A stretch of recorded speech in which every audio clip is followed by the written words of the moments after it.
why? I'm outside for once. It's such a weird feeling because there's like air and the sun, which is admittedly setting right now, but regardless, it's an odd sensation to have not room internets around me. Can you see me, like, amongst, like, all of this, like, grass around me? Huh? Camo? Yeah, maybe. So there's, like, a little event that occurred a couple days ago at school, which made me kind of sad. So much like the situation that I talked about in Stay True to Yourself or something, where a friend made me remove my sigil of Baphomet in front of his mom so that I wouldn't be, like, super, oh, and stuff. That didn't make any sense. Let me try again. In the situation where my friend made me hide my sigil of Baphomet so his mom wouldn't get super offended and upset that I was something that was so against her religion and stuff. Something similar happened at school a couple days ago where I was walking with my friend over to McDonald's because that's all we can afford in the college. And her mom came out of nowhere saying that she was gonna go pick her up, and my friend started freaking out because I'm me, and her family are very, very strict and devout Jehovah's Witnesses. So as we were walking down the street going toward the area where her mom was going, her mom was coming up the opposite area and she like immediately noticed me.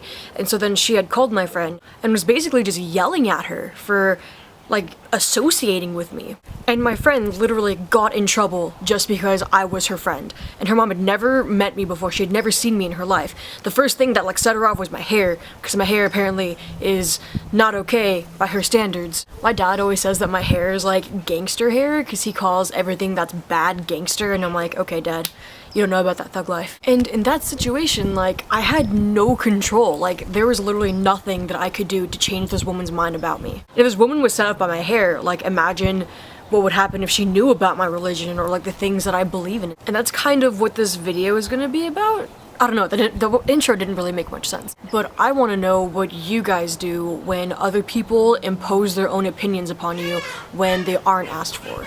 Because I, for one, am really timid and shy when it comes to people just like flat out coming and talking to me. Like, I just get really awkward and I have no idea what to do or how to respond. And so even if I had like an opportunity to share my side of anything, it probably wouldn't come out because I'm just way too, I don't know, I wouldn't say I'm anxious, but I really hate confrontation, and when the opportunity comes up to me, I just freeze and I have no idea what to say. For another example, last year at school, I was talking to some like counselor type lady, and it was the first time I've ever seen her, and so I was like wearing my sigil. I wear my sigil pretty much every day, so, you know. And pretty much for the entire first half of our discussion, she was like just writing down what I was saying and stuff.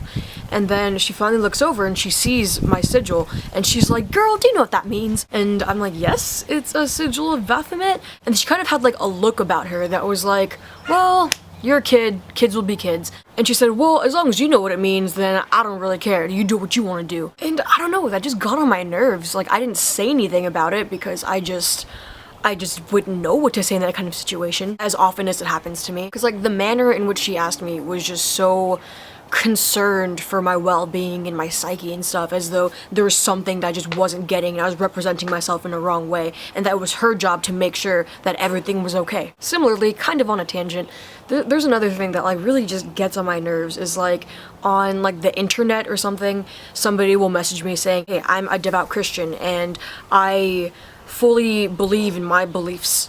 Wow, I'm not so good at the talking today. "And while I love my God, I can respect your beliefs, and I'm not one of those judgmental assholes who's gonna say that you're less of a person for it, so, you know, have a nice life, bye." While most people would see that as like, "Oh, this guy's a nice person, letting me know that he's like on my side," kind of, I just think, why? Like, if you really are as open-minded and non-judgmental as you claim to be, then why do you need to tell me that you are non-judgmental? Like, we could just have a normal conversation like, "Hey, what's up? What kind of music to listen to? I like pie."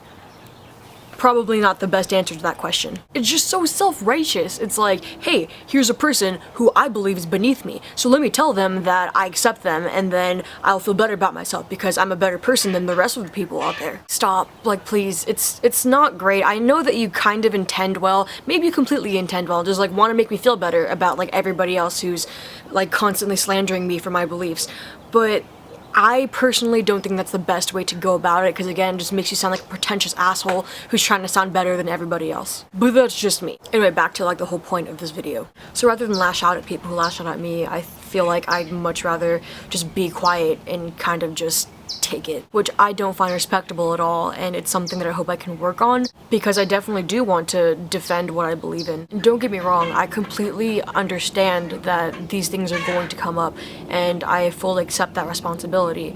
It's just that I'm not so good at the talking to people, and it always takes my mind a while to fully comprehend a situation and come up with answers and responses that I feel will accurately represent what I'm feeling. And of course there are like better ways to handle it, I guess. For example, a couple days ago, one of my other friends was telling me about a situation where he and one of his friends were walking home from a concert one night or something, and there was a lady who walked up to them and she was like, "You guys need to go to rehab." Now, these kids are like 16, 17, like they're good kids. But yeah, they're punks. They have like brightly colored hair. They're wearing like a bunch of like torn up clothing and like a bunch of patches and spikes everywhere and stuff. So my friend was kind of taken aback by this, and he very politely said, "Ma'am, what compelled you to come up to us and tell us that we need to go to rehab?" And then she just starts going on and on about how they're throwing their lives away.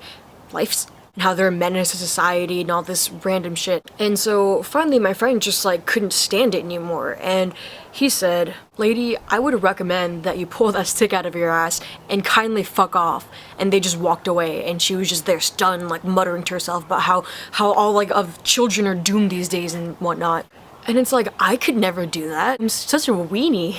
And it's like, in that situation, I think that it was completely justified to be like rude to her and stuff, because she very much deserved it. Because the way he handled it, I think would have been the most ideal, in my opinion, because he very easily could have gone off and like started like screaming at her and just like starting like destroying stuff the way punks do all the time. But he very much and very easily could have given her a reason to believe that they did belong in rehab or that they were a menace to society. But instead, he handled it very calmly and very maturely, and that's what I would respect. But anyway, enough about that. What I'm really curious about is what you guys do whenever this situation happens to you. Are you like me, where you just are a complete weenie and just sit there and take it and just don't know how to handle anything? Or are you one of those people who just give them a reason to believe all these things and only further perpetuate their reasoning behind their thinking of those things? Or are you one of those people who have a happy medium and try and deal with situations respectably and kindly and quickly and efficiently? Or maybe this just doesn't even happen to you. If you're one of those people, then I greatly envy you. So yeah, as usual, if you like my face and want to see it more, subscribe, stay tuned, be my friend. If you like this video, give it a thumbs up. That's pretty nice. I really appreciate it if you do that. And of course, leave comments down below telling me the answers to the questions I've asked in this video. Share your own experiences, random stuff. You can just, you know, talk about whatever you want. Talk about your favorite type of pudding. Pudding's nice. Pudding's good. Pudding is life.